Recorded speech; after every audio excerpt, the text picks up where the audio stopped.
जय श्री राधे।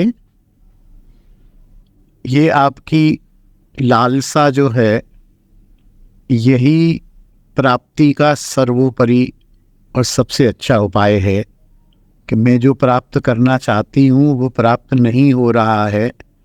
यह भाव, यह अभाव यदि बना रहे तो प्राप्ति हो जाती है।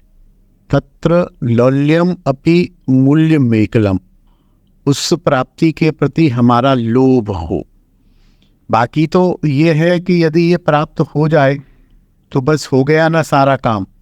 उसी की प्राप्ति में तो हम जीवन भर लगे हुए हैं, हमारा जीवन लगेंगे, हमारे पूर्व जन्म के संस्कार हैं, मन में कलुषता है, अंतःकरण की वृत्तियां कलुषित हो चुकी हैं, उन्हीं को मिटाने के लिए साधन है। देखिए, नाम भी जो हम करते हैं ना, इसकी शास्त्र में 4 अवस्थाएं बताई गई हैं। पहला तो है क्रिया रूप में, जैसे आपने बताया नाम चलता है लेकिन मन 2-3 जगह चलता रहता है, तो ये क्रिया रूप में हमारा नाम चल रहा है। अभी हम नाम हरे कृष्ण कृष्ण कृष्ण हरे हरे, हरे राम राम राम हरे हरे कर रहे हैं, देख कुछ और रहे हैं, मन कहीं और चल रहा है। तो ये क्रिया है, ये पहला स्तर है। इसको बीज कहा गया। जैसे खेत में बीज डालते हैं, भाव कुभाव अनख आलसऊ खाईते शुईते जथा तथा नाम लय। नाम लो, कैसे भी लो, मन लगे ना लगे।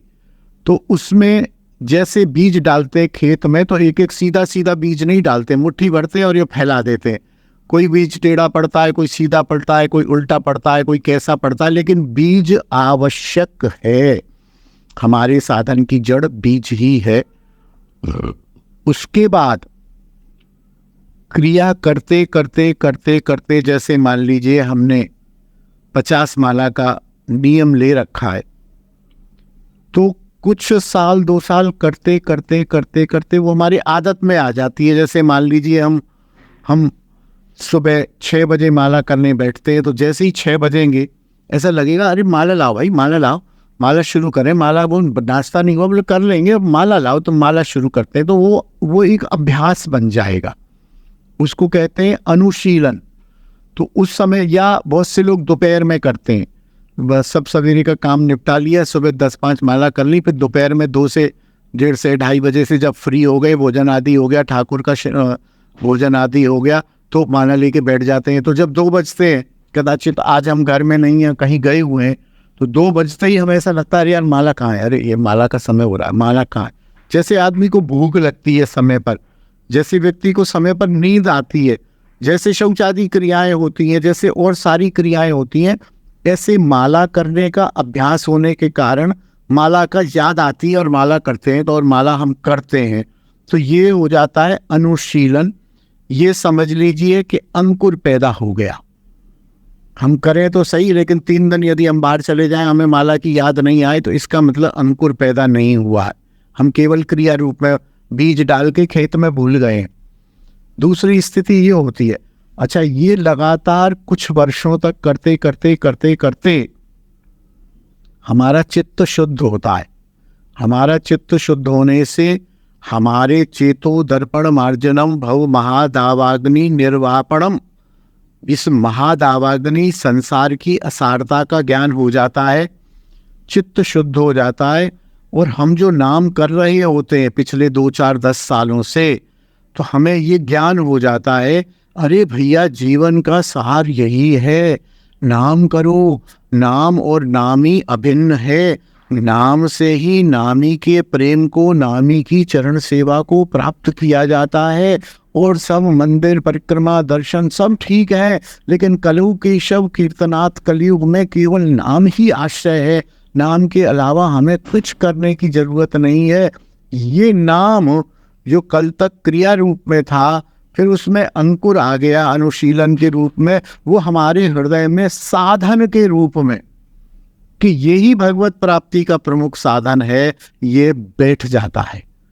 और जब ये तीसरी क्रिया बैठ जाती है, तो आप समझिए कि उसमें पहले बीज डाला, फिर अंकुर हुआ, फिर एक छोटा सा पुष्प निकल आया।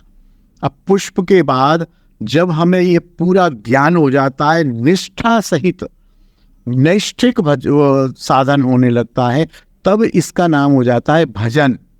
और जब हम भजन करते हैं, जब भजन के स्तर पर आ जाते हैं, तब हमें लीला चिंतन होता है, तब हमें श्याम सुंदर प्रिया जी का रूप दिखता है। रूप गुण लीला तीनों दिखते हैं। धाम में तो आप हैं ही है, धाम में तो आप पर धाम की कृपा तो है ही है। रूप दिखता है। प्रिया जी बैठी हैं, आज तो प्रिया जी ने बहुत सुंदर बाल बनाए हुए हैं। आज तो प्रिया जी ने गले में माला क्यों नहीं पहनी है? मोतियों की माला पहनती है प्रिया जी, माला नहीं पहनी हुई है आज। ओह अच्छा, आज प्रिया जी की माला श्याम सुंदर ने पहन ली है। वाह वाह वाह, ये रूप दिखता है। लीलाएं दिखती हैं श्याम सुंदर की। अष्टयाम लीला, जिनकी मानसी सेवा में रुचि है, उस समय के हिसाब से अरे प्रिया जी जो है ठाकुर जी के घर प्रसाद बनाने गई हैं, अब ठाकुर जी ने प्रसाद पा लिया है, अब प्रिया जी ललिता विशाखा पा रही हैं, अब प्रिया जी सूर्य पूजा में गई हुई हैं, अब प्रिया जी श्याम सुंदर के लिए अमृत के लिए बड़े बना रही हैं, अब प्रिया जी जो है अभिसार के लिए जाएंगी, पुष्प चयन हो रहे हैं, साथ में उनके मंजरियां हैं, शायद मैं भी मंजरी रूप में प्रिया जी के साथ हूँ। ये लीला चिंतन होते। अथवा मानसी सेवा में प्रवेश नहीं है तो ठाकुर की जो अकासुर उद्धार की लीला, बकासुर उद्धार की लीला, सुदर्शन उद्धार की लीला, गेंद खेलने की लीला, माखन चोरी की लीलाएं हैं, ये सब लीलाएं आती है। और फिर गुण, अरे कृष्ण कितने दयालु हैं। देखो, जैसे ही सुना कि पिताजी जो है यमुना में डूब गए हैं, स्वयं जो है यमुना में चले गए और वरुण लोक में पहुंच गए। कृष्ण कितने दयालु हैं। कृष्ण ने देखो कैसे कंस आदि इन दैत्यों का उद्धार किया। कृष्ण कितने कृपालु हैं। सुदामा पर कैसी कृपा की उन्होंने, अपने समान दे दिया। फिर उनके गुण का चिंतन होता है। ये जाके भजन की स्तर पर होता है। तो पहला स्तर है क्रिया, दूसरा है अनुशीलन, तीसरा है नाम का साधन के रूप में स्वीकार होना, निष्ठा, चौथा है भजन। तो ये धीरे धीरे होगा। और लीला का चिंतन कैसे होता है मैंने संकेत दिया है, इसको सीखा जा सकता है साधकों से बैठ के घंटे 2 घंटे। लीला ग्रंथ पढ़े जा सकते हैं, उन लीलाओं का आस्वादन किया जाए। पहले सवेरे हम एक लीला पढ़ लें, फिर शाम को हम माला लेके बैठे, तब उस लीला का चिंतन करें। तो इसका प्रोसेस है और समय आते धीरे धीरे आ जाएगा। भोजन तो आपका शुद्ध है ही, संग आपका शुद्ध है, ठाकुर बिहारी के शरणागत आप हैं ही हैं। तो इसमें जो समय लग रहा है, लगता ही है, सभी का लगता है, सभी वैष्णवों को बहुत समय लग जाता है। और ये सब प्राप्त हो जाए तो बस यही प्राप्त करने के लिए ही हम आप लोग लगे हुए हैं। प्रिया जी, राधा रानी, गुरुजन, वैष्णव जन कृपा करें तो हमें आपको ये शीघ्र ही प्राप्त होगा और भजन में लीला चिंतन आदि के दर्शन होने लगेंगे। जय श्री राधे, जय निताई।